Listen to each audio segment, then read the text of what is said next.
So quick show of hands from everybody. Put your hands up, please. Keep your hands in the air if you've been to Africa. Keep your hands in the air if you've been to Africa and not resort actually into the jungle. Quite a few of you, 1 or 2 of you. 2 years ago, I went to Africa for the first time. A little country down here called Liberia. Anybody heard of Liberia? You've probably seen it on the news. So I volunteered to go to Liberia with a group of coaches. I was very excited. And then I thought, where's Liberia? I started to do some research. Unbelievably brutal civil war for 15 years. 8, 9-year-old kids were the primary soldiers, because given a bit of heroin, they would do anything. I thought, well, that's a bit scary. And then the poverty. There's a place called West Point. Average size of a house, 10 foot by 10 foot. Average occupancy, 10 people. I discovered that people would prostitute their 8-year-old daughter to have money to eat. And then I found out, actually there's an Ebola crisis kicking off. So this was great. But what I don't want you to know about me is, this is not what I was afraid of. The thing I was afraid of, I'm going to go there, I'm not going to be able to make a difference.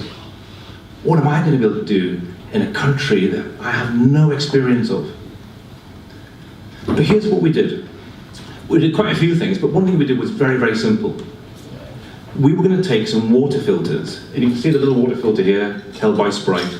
Tiny water filter, attached to a bucket. It means that people could have completely clean water out in the jungle. That would make a difference, surely. And so we have these 3 air-conditioned minivans, blacked out windows, and we went off into the jungle, 20 of us. Probably a bit scary, actually. If I was in a little village, never had much experience of the outside world, these 3 CIA-type vans turn up into this little village. But we went out there, and we were going to take these water filters and teach people how to use them and leave them behind. And these things cost $50 each. It was dead simple to do. So we arrived at this village, and we went out into the jungle to a water hole just like this. And the water was black. It was mosquitoes. It was absolutely disgusting. And that was their water supply.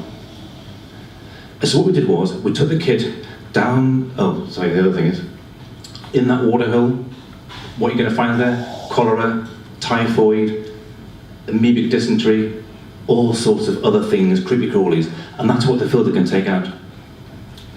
So we went down to the water hole, and we started to demonstrate this system. And the village elders came up, the men, and they stood there, and they were very stoic.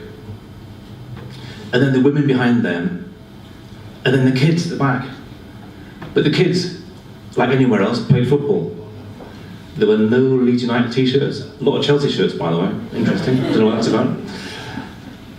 And so the kids were playing around at the back, and we were demonstrating the system. Very simple. Water in the top comes to the filter.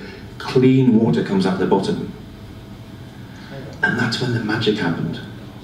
There was a guy we were with, Richard. He was really tall, Californian, blonde, kind of striking in the jungle, surrounded by all the natives. And we got this bottle and filled it up, super clean water, and he drank it.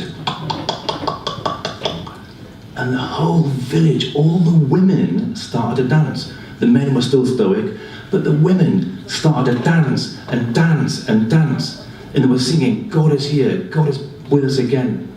And they danced for an hour, and I didn't know why. And then I realized the women take care of the kids. And the kids are the ones that get sick with the water. And what happens is, when the kids get sick, the men turn their backs. And when the kids die, the men walk away. And out here in these little villages, what I learned was that about 15% of the people don't make it to the age of 5. So if I'm looking in this room, these tables here, if you were in Liberia, you wouldn't be here. You wouldn't have made it to the age of 5. And that was just remarkable. If I am a woman in the jungle in Liberia, I have a choice every morning. I can give my child a drink that might kill them, or they dehydrate.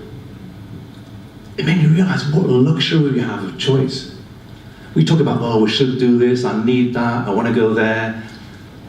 But actually we've got this amazing luxury of choice.